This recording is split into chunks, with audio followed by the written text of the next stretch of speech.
ராஜன் அவருக்கு மட்டும் செல்லக்குட்டி. இதான் நீங்கள் அப்பான்னு கூப்பிடணுமே. ஓகே, இது செல்லக்குட்டிலாம் பண்ணக்கூடாது. இப்போலாம் அப்பா தான் ட்ரெண்டு. ஓகே, ஆனால் நீங்கள் அப்பா, இனிமேல் உங்களுக்கு நந்தினிங்க அப்பா தான். ஓகே, எல்லாருக்கும் அப்பா இல்லை, எல்லாருக்கும் அப்பா வாழ முடியாது. நந்தினிக்கு அப்பா. நீங்கள் சினிமாவுக்கு மொழி ஒரு பிரச்சனையே இல்லை. தெலுங்கா மலையாளமா மொழி பிரச்சனை, அங்கே திறமை தான் முக்கியம். ராஜன் அவருக்கு மட்டும் செல்லக்குட்டி. நம்மளை வேண்டாம் வருப்பா. டேரக்டர் பேரஸ் வந்து பேச சொல்கிறேன். காலைல கேட்டாங்க அவர்கிட்ட வந்து, நந்தினி கேட்டாங்க ராஜன் சார்கிட்ட, சார் உங்கள் இளமைக்கு என்ன ரகசியம்ட்டு. எனக்கு அப்போ தெரில, இப்போ தெரிஞ்சிச்சு. ஃபஸ்ட்டு சேலட்டு வந்தாங்களாம், அழகிய தமிழ் மகளாம், ஆங்கிலம் கலந்த தமிழை ரசித்தாராம். ஆடியன்ஸ் வந்து நம்ம வந்து ட்ரெய்லர் பார்த்துருப்போம், சாங்கை பார்த்துருப்போம், அதெல்லாம் கவனம் அங்கேயே இருக்கும். இங்கே ஆங்கர் வந்து எப்போ சேலட்டு வராங்க, எப்போ மாடர்ன் ட்ரெஸ்ட்டில் வராங்க, எப்போ எந்த மேடையில் எவ்வளவு தமிழ் பேசுகிறாங்க, ஆங்கிலம் பேசுகிறாங்க, இதெல்லாம் கவனிச்சா ஏன் இளமையாக இருக்க மாட்டாங்க? இளமை ராசியம் புரிஞ்சு வச்சா உங்களுக்கு? நந்தினி புரிஞ்சுல? இதான் நீங்கள் அப்பான்னு கூப்பிடணுமே. ஓகே, இது செல்லக்குட்டிலாம் பண்ணக்கூடாது. இப்போலாம் அப்பா தான் ட்ரெண்டு. ஓகே, ஆனால் நீங்கள் அப்பா, இனிமேல் உங்களுக்கு நந்தினிங்க அப்பா தான். ஓகே, எல்லாருக்கும் அப்பா இல்லை, எல்லாருக்கும் அப்பா வாழ முடியாது. நந்தினிக்கு அப்பா. நீங்கள் நம்மளால் முடிஞ்ச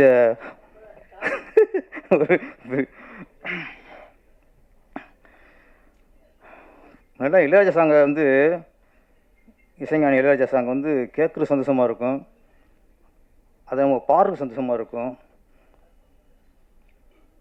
வீட்லேயும் சரி, காரில் போகும்போது சரி, அவர் பாட்டை பாடினாலே அவ்வளோ சந்தோஷம் இருக்கும். இப்போ அவர் பாட்டை பாடுறதுக்கு அவ்வளோ பயமாக இருக்குது. இப்போ பாவம் நிஜாம் வந்து கலங்கி போயிட்டார். அதில் நீங்கள் லைவில் போகுது அப்படின்ட்டு நீங்கள் பதறீங்க. காப்பி ரைட்ஸ் வந்து இன்றைக்கி இந்த அளவுக்கு பதட்டத்தை உண்டாக்கியிருக்கு. அது கொஞ்சம் சில இடங்களில் கொஞ்சம் குறைச்சிக்கணும். இந்த மாதிரி மேடையில் பாடுறதுக்கெலாம், அதுவும் இளையராஜா சார் பாட்டை பாடுறதுக்கெலாம் பயப்படக்கூடாது. அது வந்து நமக்கு பாட்டை பாட நமக்கு ஆத்ம திருப்தி இருக்கும், சந்தோஷம் இருக்கும். எங்களுக்கு தான் பாட்டு போடுறீங்க, கேட்க மட்டுமா பாட்டு போடுறீங்க? நாங்கள் பாட வேணாமா? அதை நாங்கள் பாடணும்ல. நாங்கள் என்ன சொல்லுங்கள், இந்த பாட்டை யாருமே உள்ளே கேளுங்க, யாரும் என் பாட்டு திருப்பி பாட சொல்லுங்கள். இதை படத்தில் பயன்படுத்துறது, பெரிய ஸ்டார் ஹோட்டலில் இந்த பாட்டை போட்டு ஆடுவாங்க, அங்கெல்லாம் நீங்கள் வாங்கிக்கலாம். அங்கே யாரும் இங்கே வர, இது வெளியில் என்ன சம்பாதிக்க போகிறார் அவர் நிஜாம்? அவர் திறமையை வெளிக்காட்டுறதுக்கு இளையராஜா அவர் பயன்படுறாங்க. அது பெரிய ஒரு பாக்கியம். இது இந்த பதட்டம் இருக்கக்கூடாது. ஆரம்ப காலத்தில் எல்லா மிஸ்டேட்டருமே கிராமிய பாடல்கள், கும்மி பாடல்கள், இதுலேருந்து எடுத்து அதை ஹிட் ஆகிட்டு அப்புறம் தான் பெருசாக வந்திருக்கோம். அதில் இசைஞானி அவர்கள் இந்த மாதிரி எனக்கு முன்னாடியே கொஞ்சம் மனசு கஷ்டமாக போச்சு. ஆமாம், ஏறு மயில் ஏறி விளையாடும் மயில் ஒன்று, மாங்குயிலே பூங்குயிலே. உங்கள் மேலே கேஸ் போடணும். இப்போ நீங்கள் அதுக்கு முருகர் தான் போடணும்.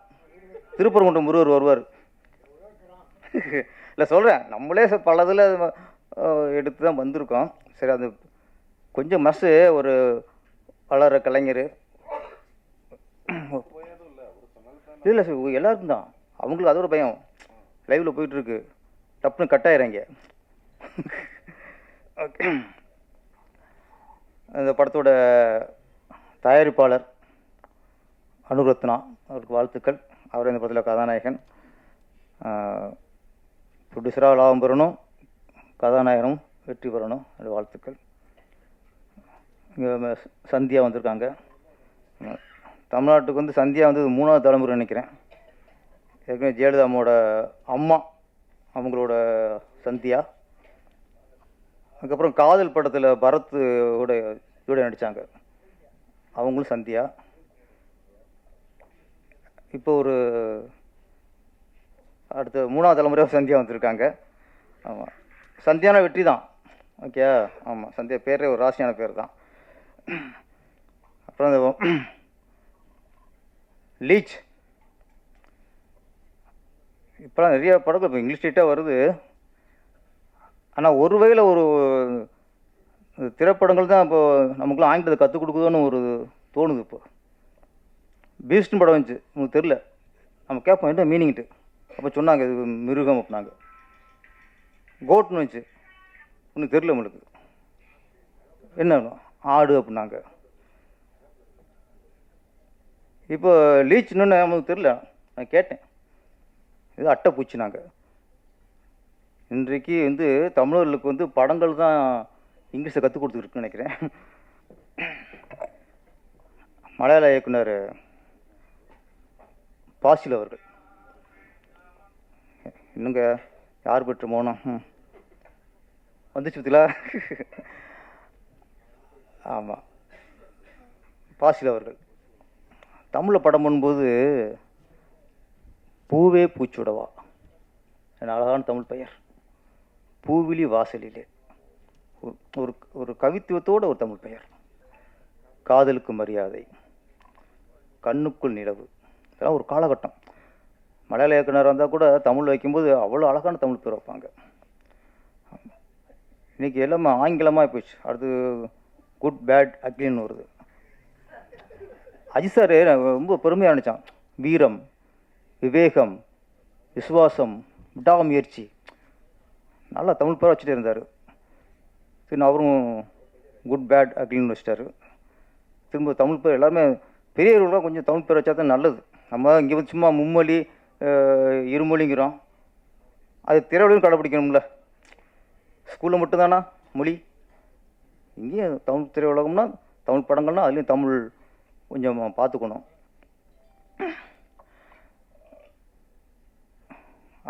அட்டை பூச்சி தான் லீச். அட்டை பூச்சிக்கு நிறைய விளக்கத்தை சொல்லிட்டாரு ராஜன் சார். ஆமாம், மனிதர்களே நம்ம கூட இருக்கவங்களே நம்மளை உறிஞ்சிடுவாங்க. இன்றைக்கி எல்லாமே தான், இன்றைக்கி கூட இருக்கவங்க,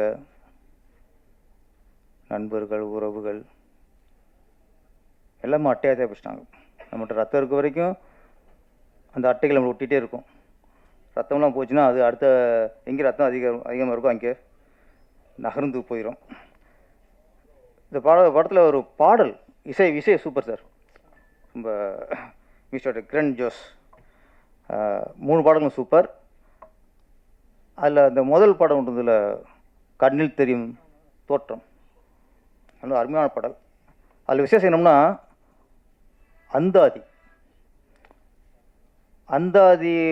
அந்தாதியில் பாடல் வந்து ரொம்ப வருஷமாச்சு. தமிழ் ரொம்ப அபூர்வம்.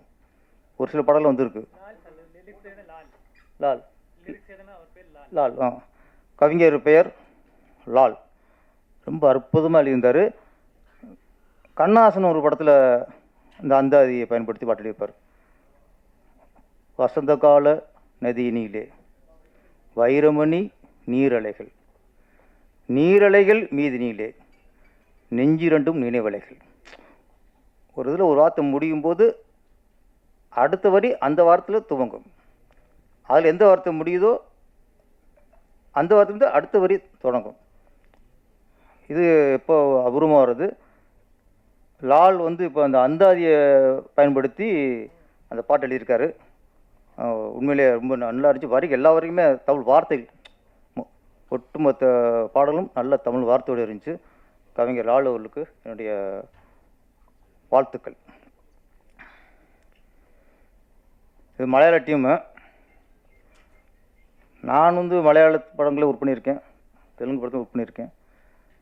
ஆமாம், அதில் ஒரே ஒரு விஷயம் சொல்லணும். இந்த மலையாள படங்களை ஒர்க் பண்ணும்போது பார்த்தா மேக்ஸிமம் மலையாளம் இருப்பாங்க. அவங்கள்ட்ட என்ன சிறப்பு அப்படின்னா, அவங்க மேக்ஸிமம் இப்போ நம்மகிட்ட பேசும்போது மலையாளமும் தமிழும் கலந்து என்ன சொல்ல வராங்களோ அதை புரிய வச்சுருவாங்க. இப்போ இன்றைக்கி இதில் பேசுன எல்லாருமே மேக்ஸிமம் மலையாளி தான். ஆனால் பேசுகிறவங்க புரிஞ்சதில்ல. ஆனால் நம்ம இருக்கோம்ல தமிழர், அவங்களுக்கு பேசி புரிய வைக்க முடியாது. ஸ்பாட்டில் நம்ம முழுக்கணும் தமிழே பேசுவோம், ஒரு மலையாள வார்த்தை தெரியாது, மலையாளம் கலந்து பேச தெரியாது. அவங்க நம்மளுக்கு புரிய வைப்பாங்க, நம்ம வந்து பேசி என்ன சொல்ல வரோமோ அது உங்களுக்கு புரிய வைக்க முடியாது. இப்போ யார் பெற்றுப்போ? அப்போது நம்மளுக்கு இன்னொரு சில நேரங்களில் சில மொழி நம்ம கற்றுக்கிறதுக்கு ஆர்வம் வரணும். நம்மளை சும்மா தமிழ் மட்டும் படிச்சுக்கோ, தமிழ் மட்டும் படிச்சுக்கணும் எங்கே நம்மளுக்கு தேவையோ அதை நம்ம கொஞ்சம் தெரிஞ்சுக்கணும். ஃபஸ்ட்டு இவ்வளோ தைரியமாக பேசுகிறாங்க மலையாளிகள். நம்ம போய் அங்கே பேச முடியுமா? மலையாளத்தை பேச முடியுமா? ஒரு கேரளாவில் போய் அங்கே ஒரு ஆடியோ ரிலீஸு, அங்கே எல்லாருமே மலையாளம் இருக்காங்க, அங்கே ப்ரெஸ் எல்லாமே மலையாள ப்ரெஸ்ஸாக இருக்குது, மீடியாக்கள் இருக்குது. ஒரு தமிழர் போய் இங்கே பேசி புரிய வச்ச மாதிரி என்னால் இங்கே பேசி புரிய வைக்க முடியுமானா என்னால் முடியாது. முதல்ல முடியாது. நமக்கு இப்படியே பிளட் இப்படி ஆகிப்போச்சு. நம்ம மொழி நம்ம மட்டும் அதுன்னு ஆகிப்போச்சு. சில நேரங்களில் அதையும் கொஞ்சம் கற்றுக்கணும். அப்புறம் சில இன்னொன்று இருக்குது இவங்களை பற்றி. மலையாள படம்னா ப்ரொடியூசர் மலையாளி, இயக்குனர் மலையாளின்னா அதில் அப்புறம் எல்லாமே எடிட் எல்லாருமே அவங்க மலையாளியே தான் அவங்க வச்சுக்குவாங்க. அதில் ஒரு தமிழ் டெக்னீஷியனோ வேறு மொழி டெக்னீஷியனோ உள்ளே பூந்துறது சாதாரண விஷயம் இல்லை. அப்படி பார்க்கும்போது நம்ம டேஞ்சர் மணி உங்களுக்கு வாழ்த்துக்கள். ஒரு ஒரு தமிழ் டெக்னீஷியன் இது ஒர்க் பண்ணியிருக்காரு. ஏன்னா அவங்க என்னென்னா ஒரு யூனிட் அவங்களுக்கு. ஆனால் இந்த ஒரு விஷயத்தில் அவன் தமிழராக நம்ம பெருமைப்படணும். நம்ம ஒரு தமிழ் ப்ரொடியூசர், தமிழ் இயக்குனர் அப்படின்னா கூட எடிட்ரு, கேமராமேன் எல்லாருமே தமிழராக தான் இருக்கணும்னு ஒருத்தர் நினைக்க மாட்டார் சார். அங்கே திறமை எடிட்ரு மலையாளியாக இருப்பார், கேமராமேன் தெலுங்கராக இருப்பார். ஒன்றே சரி, இப்போ இவங்க இங்கே நம்ம எல்லாருமே நினைக்கிறோம், இவங்க யார் வீட்டும் நினைக்க மாட்டோம், சகோதரர்கள் தான் நம்மளுக்கு. சினிமாவுக்கு மொழி ஒரு பிரச்சனையே இல்லை. தெலுங்கா மலையாளமா மொழி பிரச்சனை, அங்கே திறமை தான் முக்கியம். தமிழ் மண்ணில் இது ஒரு ஒரு ஒரு நல்ல விஷயம். தமிழர்களுக்கு எல்லாத்தையும் அரவணைப்போம். அப்புறம் சார் சொல்கிறாரு, இன்றைக்கி சிவாஜி வீடு சொன்னார், அது கொஞ்சம் வருஷம் ஆச்சு. ஒரு சின்ன பயம். சிவாஜி கணேசன் அவர்கள், நடிகர் திலகம் சிவாஜி கணேசன் அவர்கள் 250 படத்துக்கு மேலே நடித்து புகழ்பெற்ற ஒரு நடிகர். ஒரு பேரை ஒரே படம் எடுத்திருக்காரு. தாத்தா 250 படம் நடித்து சம்பாதிச்சிருக்காரு. பேரை ஒரே படம் எடுத்திருக்காரு. அந்த ஒரு படத்து கடனுக்காக அந்த வீடே இன்னைக்கு கோர்ட்டு ஜப்தி நோட்டீஸ் அனுப்பியிருக்குன்னா பயம் இருக்குமா இருக்காதா? வேறு உஷாராங்க, வேறு சுற்றி இருக்குனாங்க, அது வேறு விஷயம். 250 படம் நடித்த ஒரு நடிகர் வீடு பேரன் ஒரு படம் எடுத்ததில் இன்றைக்கி ஜப்தி ஆகுது, கோர்ட்டு நோட்டீஸ் அனுப்புதுன்னா தமிழ் திரையுலகம் எங்கே இருக்குது? இப்போது எந்த நிலைமையில் இருக்குது? ஒரு படம் எடுத்தால் ஒட்டுமொத்த சொத்தும் ஒரு ஆள் போயிடுமா? அதுவும் போல்பட்ட ஒருத்தரோட சொத்து போயிடுமா? இது யார் யோசிக்கணும்? இது தமிழ் திரையுலகுக்கு கிடைச்ச பேரிடி. இது சிவாஜி கணேசன் அவர்களுக்கு அனுப்பின நோட்டீஸ் இல்லை, கோர்ட்டு தமிழ் திரையுலகுக்கே அனுப்புனா நினச்சிக்கணும். அவ்வளோ ஆபத்தில் இருக்குது இன்றைக்கி சினிமா. ஒரு படம் எடுத்தானா நியூஸை பார்த்தா படம் எடுக்க என்ன செய்யணுமா? அப்போ இதுக்கு திரையுலகில் எனக்கு தேவை ஒற்றுமை. தமிழ் திரையை எப்படி காப்பாற்றணும் அப்படி ராஜன் சார் மட்டும் மைக்கில் பேசிட்டே பத்தாது. தயாரிப்பாளர்கள் எல்லாரும் ஒன்றிணையணும், அவங்களும் ஒற்றுமை வரணும். பெப்சி அவங்களுக்கு இந்த அக்கறை வரணும். தயாரிப்பாளர் காப்பாற்றுங்கிற அக்கறை பெப்சிக்கு வரணும், உழைப்பாளர் சம்மேளனத்துக்கும் வரணும், ஒவ்வொரு டெக்னீஷியனுக்கு வரணும், நடிகர்களுக்கு வரணும். நேற்று ஒரு அமீர் கானை பற்றி ஒரு நியூஸ் படித்தேன். நேற்று அமீர் கானை பற்றி என்னன்னா, அவர் இது வரைக்கும் எந்த படத்துக்குமே சம்பளம் வாங்கணும் இல்லையா, அட்வான்ஸ் வாங்க மாட்டாராம். ஒரு கதை பிடிச்சி போச்சுன்னா கால்ஷீட் கொடுப்பாராம். காசு கொடுத்து படம் வெற்றி அடைந்தால் பெரிய கலெக்ஷன் ஆகிட்டா அதிலிருந்து சில சதவீதம் அதுக்கப்புறம் வாங்குவாரே தவிர ஒரு ப்ராஜெக்ட்டுக்கு ஃபஸ்ட்டே அட்வான்ஸ் இது வரைக்கும் வாங்கலையாம். எப்படி நடிகருங்க, எப்படி விட்டு நடிகர்? அவர் சினிமா தொழில் நினைக்கல, சினிமாவை தெய்வமாக நினச்சிருக்காரு, சினிமாவை நேசிச்சிருக்காரு, சினிமாவை லவ் பண்ணியிருக்காரு, தயாரிப்பாளர் வாழணும்னு நினச்சிருக்காரு. அன்னொன்று அவர் மேலே அதீத நம்பிக்கை. நம்ம ஒரு கதையை ஒன்று செலக்ட் பண்ணுறோம், அப்போ இந்த கதை வெற்றி அடையும், வெற்றி அடைஞ்சால் கண்டிப்பாக பெரிய கலெக்ஷன் வரும், வந்தால் வாங்கிக்கலாம். அப்போ இந்த மாதிரி ஒரு நடிகர் வர லாபத்தில் எனக்கு கொடுங்க, அது வரைக்கும் இது வேணாம் சொன்னால் எங்கே எதிர்மா அப்போ இந்த படம் வெற்றி அடையணும், பெரிய கலெக்ஷன் வரணும்னு ஒரு நடிகர் நினைப்பாங்க. ஃபஸ்ட்டே மொத்த படத்தையும் வாங்கிவிட்டா அது படம் எப்படி போனான்னு நினைக்க வாய்ப்பு இருக்குது. இன்றைக்கி சில நடிகர்லாம் மொத்த படத்தையும் ஃபஸ்ட்டே கேட்டுறாங்க, அப்படி இருக்குல்ல ராஜன் சார்? சில நடிகர்லாம் சம்பளத்தை முதல்ல மொத்தமாக கேட்டுறாங்க, அதுவும் இருக்குது. டப்பிங் பண்ணி வாங்குறது இது கொஞ்சம் இன்றைக்கி சினிமாவில் நான் நினச்சினேன் சிவாஜி கணேசன் அவர்கள் வீடே இன்றைக்கி ஏலத்துக்கு போகிற அளவுக்கு வந்திருக்குன்னா நடிகர்களும் யோசிக்கணும், இயக்குநர்களும் யோசிக்கணும், தயாரிப்பாளரும் யோசிக்கணும், ஒட்டுமொத்த இண்டஸ்ட்ரியும் யோசிக்கணும். இது பெரிய நீங்கள் சிவாஜி கணேசன் வீட்டில் ஒட்டணும் நோட்டீஸ் பண்ண நிற்கக்கூடாது. ஃபஸ்ட்டு பெரிய ஆபத்தில் இருக்குங்கிறது பெரிய உதாரணம். சினிமாவில் எல்லாரும் ஒன்றிணைவோம். சினிமா எப்படி அது திருப்பி ஒரு பழைய மாதிரி எப்படி ஒரு மக்கள் விரும்பி தேட்டருக்கு வர்றதுக்கு என்ன வழியோ அதை யோசிப்போம். அதுதான் சரியே தவிர ஆளாளுக்கு இன்னைக்கு சண்டை போட்டுக்கிட்டு அந்த பிரிஞ்சுக்கிட்டு இருந்தால் பெரிய ஆபத்தில் போய் முடியும். ஆனால் இந்த நேரத்தில் ஒரு ஆரோக்கியமான விஷயம், ஒரு சில படங்கள் பெரிய கலெக்ஷன். டிராகன் உண்மையிலே பெரிய கலெக்ஷன் ஆகிருக்கு. இந்த மாதிரி படங்கள் எப்பாவது ஒரு பெரிய கலெக்ஷன் ஆகும்போது நம்ம தமிழ் இண்டஸ்ட்ரிக்கே ஒரு புத்துணர்ச்சி, ஒரு தெம்பு வருது. டிராகன் வெற்றி சமீபத்தில் தமிழ் திரையுலகு கிடைச்ச ஒட்டுமொத்த ஒரு தயாரிப்புக்கும் லாபம் இல்லை. இப்போல்லாம் ஒரு படம் பெரிய ஹிட் ஆச்சுன்னா அது அந்த தயாரிப்புக்கு மட்டும் லாபம் இல்லை, இண்டஸ்ட்ரிக்கே லாபம் தான். ஏன்னா ஒரு தைரியத்தை கொடுக்குதுல்ல, ரப்பர் பந்து ஓடிச்சு. அப்போ இண்டஸ்ட்ரிக்கு ஒரு மக்களுக்கு ஒரு நம்பிக்கை வருது, பிடிச்சிருக்கு, ஒரு தெம்பு வருது. சமீபத்தில் 4-5 படம் கொடுத்துருக்கு.